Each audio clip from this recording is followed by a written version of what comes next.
नमस्कार दोस्तों, स्वागत है आपका आज की को नए महत्वपूर्ण वीडियो में।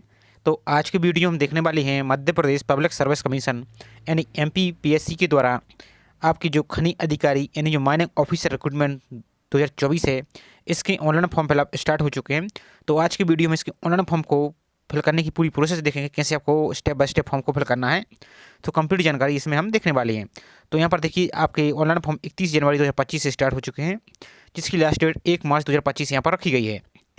तो इसको आप यहाँ पर पूरी जानकारी को यहाँ पर आप पढ़ सकते हैं। साथ ही यहाँ पर एक वैकेंसी और अभी आपकी चल रही है, तो अभी अच्छी खासी पोस्ट है आपकी, यहाँ पर अच्छी खासी वैकेंसी है। जो सहायक अनुसंधान अधिकारी यानी जो असिस्टेंट रिसर्च ऑफिसर है, इसके ऑनलाइन फॉर्म भी आपकी 24 जनवरी से स्टार्ट हो चुके हैं, जिसकी लास्ट डेट 23 फरवरी 2025 रखी गई है। अब इसकी ऑनलाइन फॉर्म को कैसे फिल करना है और इसका एजुकेशन क्वालिफिकेशन क्या रहेगी, सभी की कंप्लीट जानकारी पहले से चैनल पर अपलोड कर दी है। तो उसकी लिंक आपको हमने डिस्क्रिप्शन में दे दी, तो उसको देखकर अपने फॉर्म को उसको भी फिल कर सकते हैं। साथ ही इस फॉर्म की पूरी प्रोसेस हम इसमें देखने वाले हैं। तो चलिए स्टार्ट करते हैं आज की वीडियो को। साथ ही आप सभी से एक रिक्वेस्ट है कि चैनल पर आप पहली बार आए तो चैनल को सब्सक्राइब करके बेल आइकन प्रेस करके जरूर रखिए। इससे समाज जैसी कोई अन्य अपडेट आएगी तो आपको इसी चैनल पर वीडियो के माध्यम से जानकारी मिलती रहेगी। साथ ही यहाँ पर इसके जो विस्तृत पाठ्यक्रम और परीक्षा का सिलेबस है, इसको एमपीपीएससी ने जारी कर दिया गया है। तो उसका भी चैनल पर आपका इसका वीडियो आपको अपलोड है, तो उसकी लिंक आपको हमने डिस्क्रिप्शन में दे दी, तो उसको आप देखकर अपने सिलेबस को भी देख सकते हैं और अपनी प्रिपरेशन को कर सकते हैं। तो इस फॉर्म को अपने मोबाइल से फिल कर सकते हैं और लैपटॉप पीसी यूज करें तो उसे भी फिल कर सकते हैं। तो अब आपको उसके फॉर्म फिल करने के लिए आपको क्या करना होगा, चलिए पहले इसके हम शॉर्ट में नोटिफिकेशन देख लेते हैं, उसके बाद आगे की प्रोसेस हम आपको दिखा देते हैं। तो यहाँ पर जो इसका विस्तृत नोटिफिकेशन है, आप यहाँ पर देख सकते हैं माइनिंग ऑफिसर, यहाँ पर आप देख सकते हैं। और लास्ट डेट आपकी यहाँ पर 1 मार्च 2025 रखी गई है, दोपहर के 12 बजे तक। ये सभी जानकारी यहाँ पर देख लीजिए। अब यहाँ पर ऑनलाइन फॉर्म यहाँ पर सब कुछ जानकारी दी गई है। इसके भी एजुकेशन क्वालिफिकेशन पोस्ट को देख लेते हैं पहले। तो यहाँ पर आपकी पोस्ट यहाँ पर अनरिजर्व के लिए 2, एससी के लिए 2, एसटी के लिए 2, ओबीसी के लिए 2, ईडब्ल्यूएस के लिए 2, इस प्रकार से यहाँ पर वैकेंसी डिवाइड की गई है। और इस 87-13 का फार्मूला लग गया है। यहाँ पर आपको वेतनमान दिया गया है।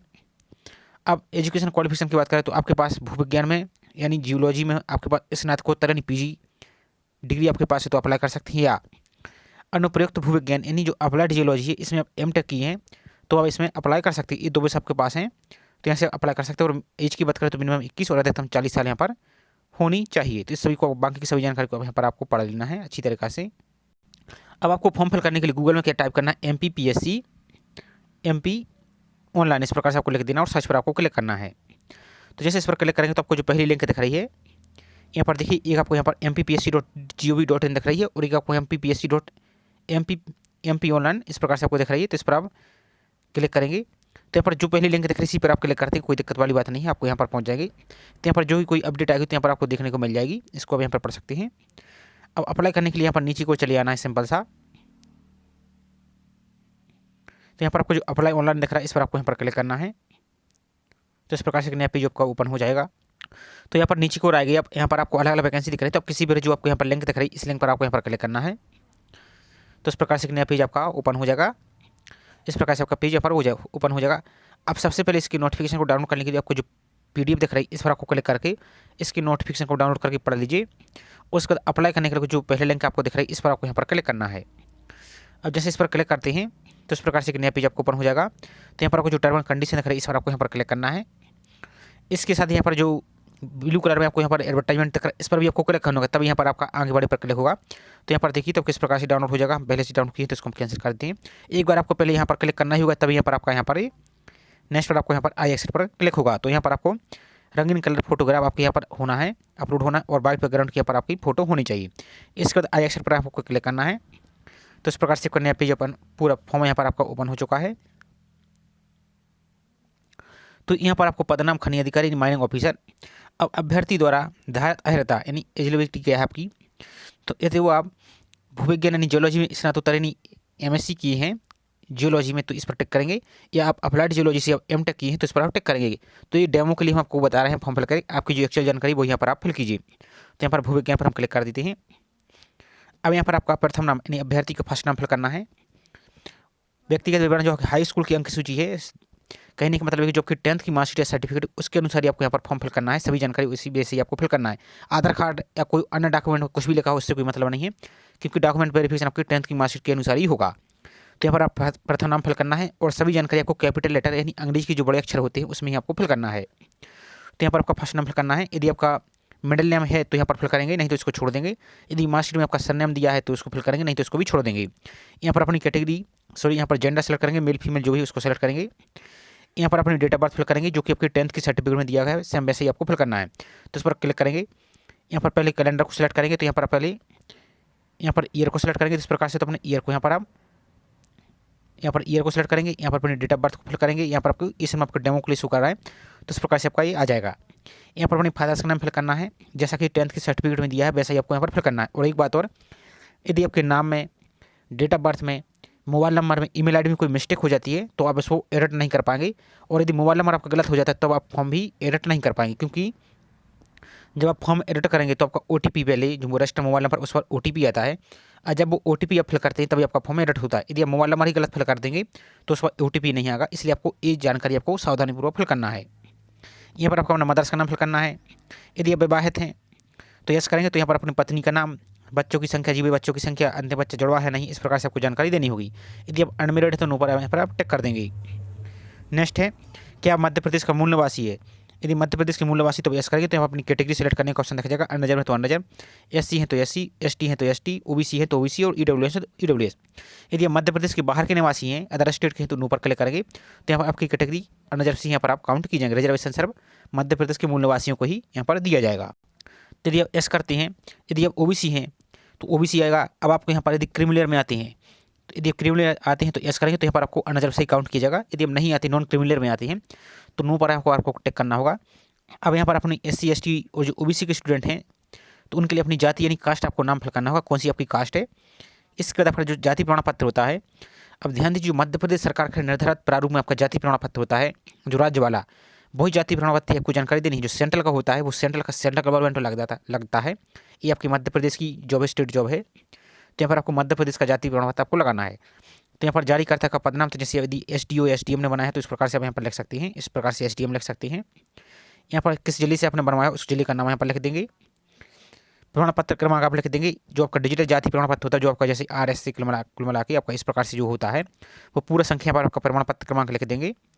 यहाँ पर जारी होने की दिनांक, किस डेट को आपका इशू है, तो यहाँ पर आप देखिए साइड में यहाँ पर आपको डेट दिख रही होगी, किस डेट को इशू है, तो उस डेट को यहाँ पर आप फिल कर देंगे।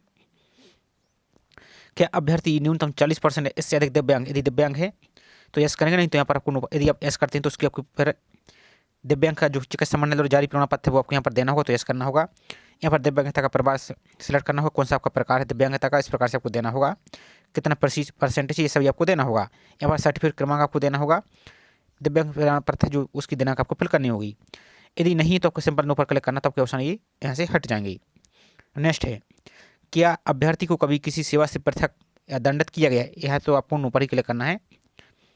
नेक्स्ट है, क्या अभ्यर्थी के विरुद्ध कोई आपराधिक प्रकरण लंबित है, आपके ऊपर जो कोई क्रिमिनल केस तो लंबित नहीं है, चल तो नहीं रहा है, यदि चल रहा है तो यस करेंगे, उसकी जानकारी आपको देनी होगी, नहीं तो आपको नो पर ही यहाँ पर क्लिक करना है। नेक्स्ट है, कि अभ्यर्थी आयोग की किसी परीक्षा अथवा चयन से विवर्जित है, यदि है तो यस करेंगे, नहीं तो यहाँ पर भी आपको नो पर क्लिक करना है। यदि आपको कभी डिवेयर किया गया है तो यस करेंगे, नहीं तो आपको नो पर ही क्लिक करना है। नेक्स्ट है, क्या अभ्यर्थी मध्य प्रदेश शासन अथवा उसकी नगर सैनिक निगम मंडल स्वशासी संस्थाओं में सेवारत है, यदि है तो यस करेंगे, नहीं तो इस पर भी आपको नो पर ही क्लिक करना है। नेक्स्ट है, इस वजह आपका ऑप्शन ये हाइड हो जाएगा। नेक्स्ट है, मध्य प्रदेश के रोजगार कार्यालय में जीवित पंजीयन का विवरण, तो क्या आपके पास मध्य प्रदेश रोजगार कार्यालय में जीवित पंजीयन है, यदि आपके पास अभी प्रेजेंट में रोजगार पंजीयन है तो यस करेंगे। यहाँ पर उसकी पंजीयन क्रमांक आपको फिल करना है। यहाँ पर पंजीकरण किस जिले से आपने पंजीयन किया उस जिले को सिलेक्ट करना है। यहाँ पर किस डेट को, ध्यान दीजिए, आपने किस डेट को पंजीयन किया। अब जैसे आपने रिन्यू कर लिया है तो रिन्यू की डेट आपको फिल नहीं करनी है। आपने स्टार्ट में कब किस डेट को रजिस्ट्रेशन किया था वो डेट यहाँ पर आप देखिए, तो आपको यहाँ पर प्रमाण पत्र में आप देखिए रोजगार पंजीयन में तो आपको देखने को मिल जाएगी, तो वही आपको डेट यहाँ पर फिल करनी है। अब यदि आज मान लीजिए अभी आपके पास रोजगार पंजीयन नहीं तो आप नो पर भी क्लिक कर सकते हैं। और जो मध्य प्रदेश के बाहर के स्टूडेंट हैं उनके लिए भी रोजगार पंजीयन देने की आवश्यकता नहीं होगी, किंतु जो मध्य प्रदेश के मूल निवासी हैं उनके लिए अभी फॉर्म फिल कर रहे हैं तो अभी आपके पास रोजगार पंजीयन नहीं है तो आप इसको छोड़ सकते हैं। लेकिन जब आप इंटरव्यू देने जाएंगे तब आपको रोजगार पंजीयन होना आवश्यक होगा। यदि नहीं ले जाते हैं तो आपको वहाँ से बाहर कर दिया जाएगा। तो आपका कोशिश कीजिए, अभी आप रोजगार पंजीयन कर लीजिए। यूट्यूब पर सर्च करेंगे तो आपको सैकड़ों वीडियो रोजगार पंजीयन के मिल जाएंगे। आप कमेंट करेंगे तो हम उसका अलग से वीडियो आपके लिए रोजगार पंजीयन का बना देंगे। तो यदि आपके पास रोजगार पंजीयन तो इसको आप दे देंगे, यदि नहीं तो आपको सुनो पर ही क्लिक कर देंगे। तो अभी आवश्यक नहीं है, लेकिन इंटरव्यू के टाइम आपको यहाँ पर ही आवश्यकता पड़ेगी। और जो मध्य प्रदेश के मूल निवासी के अलावा बाहर के हैं उनके लिए कोई आवश्यकता यहाँ पर नहीं है। नेक्स्ट है, क्या अभ्यर्थी मध्य प्रदेश के भूतपूर्व सैनिक हैं, यदि हैं तो यस करेंगे, नहीं तो इस पर भी आपको नो पर क्लिक करना है।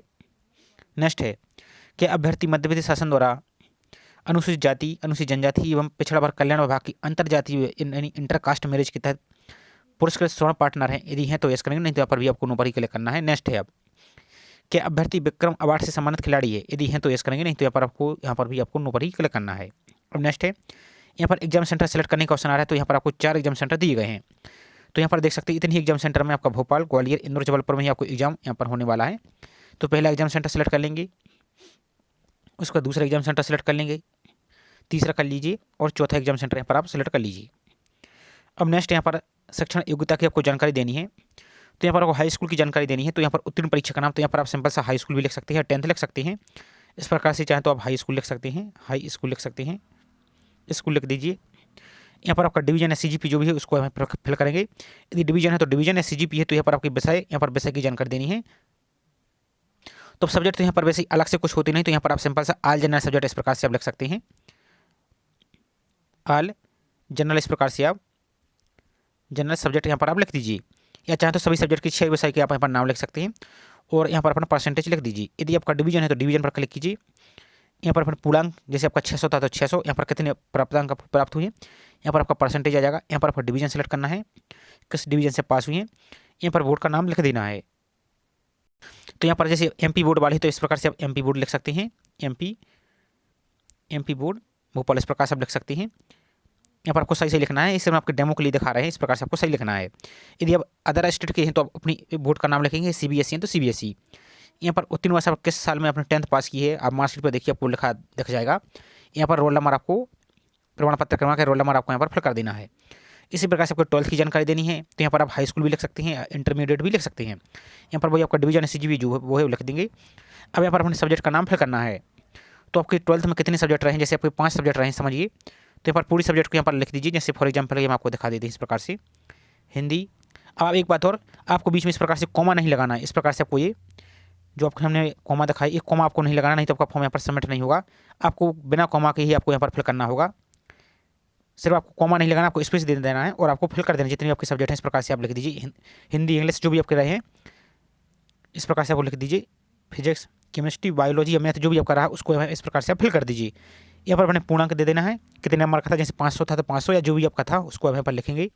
यहाँ पर आपको टोटल में से कितने आपको प्राप्तांक प्राप्त हुए हैं आप मार्कशीट पर देखिए, सब कुछ आपको देखने को मिल जाएगा। जैसे फॉर एग्जाम्पल के लिए आपको यहाँ पर आपका पूर्णांक 500 था, अब यहाँ पर आपको कितने प्राप्त हुए, जैसे फॉर एग्जाम्पल के लिए आपको 400 प्राप्त हुए हैं, तो यहाँ पर आपका ऑटोमेटिक परसेंटेज यहाँ पर कैलकुलेट हो जाएगा। यहाँ पर आपको डिवीजन देना है, किस डिवीजन से आप पास हुए, फर्स्ट सेकंड थर्ड जो भी है। यहाँ पर अपने बोर्ड का नाम फिल कीजिए, यहाँ पर उत्तीर्ण परीक्षा वर्ष आप किस साल में पास हुए और यहाँ पर रोल नंबर फिल कर देंगे। इसके बाद नेक्स्ट ग्रेजुएशन की जानकारी देनी है।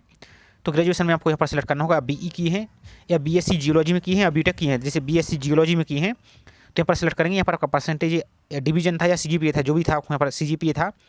तो यहाँ पर आप BSc में जो भी आपके सब्जेक्ट रहे हैं जियोलॉजी में आपके साथ आपके जैसे अन्य सब्जेक्ट भी रहे हैं, तो उसको यहाँ पर पूरी सब्जेक्ट का नाम यहाँ पर फिल कर दीजिए। अब कहने का मतलब ये है, ऐसा नहीं कि जैसे अब यहाँ पर समझिए, जैसे आपके फॉर एग्जाम्पल के लिए आपके 6 सेमेस्टर हुए हैं, तो 6 सेमेस्टर में तो आपके जो अलग अलग सब्जेक्ट आपने पढ़ा होगा वो नहीं फिल करना है, जो आपके मेजर सब्जेक्ट होते। फॉर एग्जाम्पल के लिए आपका जैसे केमिस्ट्री सब्जेक्ट रहा, बॉटनी सब्जेक्ट रहा और जियोलॉजी रहा, तो इसी प्रकार से आपको जो मेजर सब्जेक्ट है आपको वही यहाँ पर आपको फिल करना है। इस प्रकार से आई होप आप समझ चुके होंगे, इस प्रकार से आपको फिल करना है। तो यहाँ पर सब्जेक्ट का नाम, यहाँ पर CGPA था तो यहाँ पर सिंपल आपको परसेंटेज फिल करना है। और यदि आपका डिवीजन है तो डिवीजन में आपको यहाँ पर टोटल मार्क, पूर्णांक, परसेंटेज और डिवीजन आपको फिल करना है। और यहाँ पर अपने बोर्ड यूनिवर्सिटी का नाम फिल करना है, किस यूनिवर्सिटी से आपको किया है आपने। यहाँ पर अपना उत्तीर्ण वर्ष का किस साल आपने पास किया है और यहाँ पर रोल नंबर फिल करना है। नेक्स्ट है आपका यहाँ पर स्नातकोत्तर यानी पोस्ट ग्रेजुएशन की जानकारी देनी है। तो यदि आप MSc की है तो इस प्रकार से आप MSc। अब यहाँ पर एक बात और समझिए, यदि BTech की है तो यहाँ पर आपका ऑप्शन आपका यहाँ पर आपका MSc जो भी यहाँ पर आप किए हैं उसको यहाँ पर आप सेलेक्ट कर लीजिए। इस प्रकार से आपको आ जाएगा। अब यहाँ पर वही डिवीजन CGP और यहाँ पर आपको सब्जेक्ट तो जियोलॉजी आपका आ जाएगा सब्जेक्ट में। यहाँ पर वही टोटल पूर्णांक आपको कितने प्राप्तांक हुए हैं, परसेंटेज, किस डिवीजन से पास हुई हैं, यूनिवर्सिटी का नाम, यहाँ पर अपना पासिंग ईयर और अपना रोल नंबर यहाँ पर आपको फिल कर देना है। तो इतना आप फिल कर लेंगे और यहाँ पर आपका नेक्स्ट ऑप्शन आ जाएगा। आप तो यहाँ पर क्या आप यात्रा भत्ता का लाभ लेना चाहते हैं केवल मध्य प्रदेश के जो अनुसूचित जाति जनजाति और OBC और नॉन क्रीमिलियर है जो और दिव्यांग के लिए यदि यात्रा भत्ता का लाभ लेना चाहते हैं तो यस करेंगे, यदि नहीं लेना चाहते तो नो पर इस प्रकार से क्लिक कर दें, कोई दिक्कत वाली बात नहीं है। अब यहाँ पर आपका बैंक का ब्यौरा देना है और आपके स्वयं के खाते की जानकारी देनी है, किसी और की जानकारी, फैमिली की किसी और मेंबर की जानकारी नहीं देनी है, आपकी ही जानकारी यहाँ पर फिल करनी है। तो यहाँ पर बैंक का नाम, जिस भी आपका बैंक है, यहाँ पर IFSC कोड। अब आप बैंक की पासबुक को फ्रंट पेज देखिए तो उसमें बैंक का नाम, IFSC कोड लिखा दिख जाएगा। यहाँ पर शाखा का नाम मिल जाएगा, किस शाखा से आपका अकाउंट है, यहाँ का शाखा कोड आपको पासबुक की आपकी फ्रंट पेज में मिल जाएगा। यहाँ पर खाता धारक का नाम यानी आपका नाम फिल करना है, यहाँ पर अकाउंट नंबर आपको फिल कर देना है, और यहाँ पर अपनी बैंक की पासबुक है जो आपकी, उसकी जो फ्रंट पेज है उसको स्कैन करके आपको 200 KB तक, ध्यान दीजिए 200 KB से अधिक नहीं होनी चाहिए, उसको आपको स्कैन करके यहाँ पर आपको अपलोड कर देना है। यहाँ पर अपना एड्रेस लिखना है पूरा, तो आप राज्य सेलेक्ट करेंगे, जो भी आपका राज्य है यहाँ पर आप सेलेक्ट करेंगे, यदि MP है तो MP, और जो मध्य प्रदेश के बाहर के हैं तो वहाँ पर अपना सेलेक्ट करेंगे।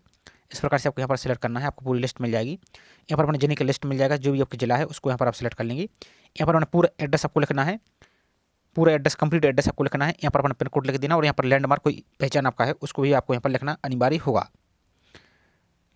इसके बाद ये तो रहा आपका कौन सा वर्तमान पता नहीं, करस्पॉन्डिंग एड्रेस। अब यदि आपका स्थायी पता अलग अलग है, यदि फॉर एग्जाम्पल के लिए आप कहीं और के हैं, जैसे आप फॉर एग्जाम्पल अब इंदौर में रह रहे हैं, तो यदि आप परमानेंट जो प्रेजेंट एड्रेस है वर्तमान में रहे वही एड्रेस यहाँ पर फिल करेंगे, और वो आपका जो स्थायी पता होता है जिसके आपके डॉक्यूमेंट है लीगल, वो यहाँ पर आप फिल कर देंगे। यदि दोनों सेम आप घर पर ही रह रहे हैं तो इस पर आप टिक कर देंगे, इस वाले ऑप्शन पर, तो आपके दोनों ऑटोमेटिक यहाँ पर ही फिल हो जाएंगे। अब नेक्स्ट आता है, यहाँ पर आपको अपनी फोटो अपलोड करनी है, कलर फोटोग्राफ आपको अपलोड करनी है, और मिनिमम 20 KB और अधिकतम 100 KB, लगभग आप 80 से 85 KB के बीच में अपलोड कीजिए, तो आपको फोटो यहाँ पर एकदम क्लियर दिखेगी, फोटो ब्लर नहीं दिखेगी। इसी प्रकार से आपको सिग्नेचर अपलोड करना है, मिनिमम 10 KB, अधिकतम 100 KB, लगभग 80 से 85 KB में आप यहाँ पर सिग्नेचर अपलोड कीजिए, और यहाँ पर आपको दोनों पर यहाँ पर आप इस प्रकार से टिक कर दीजिए। तो इस प्रकार से आप सिग्नेचर अपलोड करेंगे, यहाँ पर आपकी फोटो भी इस प्रकार से शो होने लगेगी। इसके बाद यहाँ पर आपको अपना मोबाइल नंबर फिल करना हो, सही मोबाइल नंबर फिल करना है, यदि गलती कर देते हैं तो फिर बाद में एडिट नहीं कर पाएंगे, इसलिए आपको सही फिल करना है। यहाँ पर अपना ईमेल ID यहाँ पर फिल करना है, और यहाँ पर आपको टर्म एंड कंडीशन दिख रहा है, इस पर आपको यहाँ पर टिक करना है, और एक बार सबमिट करने से पहले आपको फॉर्म को सब कुछ यहाँ पर चेक कर लेना है। उसके बाद यहाँ पर आपको जो कैप्चा दिख रहा है, इस कैप्चा को यहाँ पर फिल करके नेक्स्ट पर आपको क्लिक करना है। लेकिन यदि आपके फॉर्म में कोई मिस्टेक हो जाती है तो यहाँ पर रेड कलर में यहाँ पर आपको कुछ यहाँ पर लिखा दिख जाएगा, शो हो जाएगा नेक्स्ट करने के बाद आपको, यदि कोई मिस्टेक रह जाती है, यदि फोटो सिग्नेचर में कोई साइज में कोई मिस्टेक है तो यहाँ पर रेड कलर में शो होने लगे, तो उसको आप जाकर फिक्स कर लीजिए। उसके बाद नेक्स्ट पर आप क्लिक कर दीजिए, तो यहाँ पर आपको फीस, आपका फॉर्म सबमिट हो जाएगा, और उसकी आपको फीस पेमेंट करनी होगी। यहाँ पर कुछ जानकारी आपको फोटो के बारे में दी गई है, स्कैन करके आपको रंगीन नवीनतम फोटो आपको लगानी है। फोटो खिंचवाते समय रेगुलर स्थिति में बैठना है आपको, और यदि चश्मे का प्रयोग किया गया है तो आपको सुनिश्चित करना है कि रिफ्लेक्शन यदि आपका चश्मा चमकता ना हो, और आपको काला चश्मा नहीं लगाना, और आपकी क्लियर दिखनी चाहिए। साथ ही फोटो हो गई है, टोपी, डार्क चश्मे, इस सही आपके यहाँ पर नहीं लगाना है, नहीं तो आपका फॉर्म रिजेक्ट कर दीजिएगा। और आपका फोटो वाइट बैकग्राउंड या लाइट कलर की तो यहाँ पर आपको लगा देना है, और किसी और से अपनी फ़ोटो खिंचवाई हुई या सेल्फी फ़ोटो आपको मोबाइल से जो सेल्फी होती है वो आपको यहाँ पर नहीं लगाना है। यदि ऐसा करते हैं तो आपका फॉर्म यहाँ पर रिजेक्ट कर दिया जाएगा। तो यहाँ पर देखिए, जैसे अब नेक्स्ट पर क्लिक करते हैं तो अब आपको यहाँ पर कुछ एरर, जैसे यहाँ पर देखिए इनवैलिड फाइल, तो कहने का मतलब है please upload a valid JPG file या फोटो। तो यहाँ पर आपको फोटो वाले सेक्शन में आपको जाकर उसको चेक करके दोबारा से सही फोटो अपलोड करना है, और नेक्स्ट पर आपको यहाँ पर क्लिक करना है। इस प्रकार से आपको यहाँ पर एरर शो हो जाएगा, तो उसको ही आपको यहाँ पर फिक्स कर देना है। इसके बाद अगर नेक्स्ट पेज ओपन हो जाएगा तो यहाँ पर आपको प्रोसीड टू पेमेंट का ऑप्शन दिख रहा है, तो यहाँ पर जाकर अपनी जो भी आपकी कैटेगरी आपको यहाँ पर फीस हो जाएगी, तो प्रोसीड टू पेमेंट पर आपको क्लिक करना और अपनी फीस को यहाँ पर पेमेंट कर देना है, और आपके फॉर्म का प्रिंट निकाल के संभाल के रख देना है। तो ये पूरी प्रोसेस आपको बताने का प्रयास किया गया है। आई होप जानकारी आपको पसंद आई होगी। जानकारी पसंद आई तो प्लीज़ वीडियो को लाइक जरूर कीजिए। साथ ही आप चैनल को अभी तक सब्सक्राइब नहीं किया है तो चैनल को सब्सक्राइब करके बेल आइकन प्रेस करके जरूर रखिए। इससे संबंधित जैसे कोई अन्य अपडेट आएगी तो आपको इसी चैनल पर वीडियो के माध्यम से जानकारी मिलती रहेगी। तो चलिए मिलते हैं इसी प्रकार से एक और नई जानकारी के साथ। जय हिंद।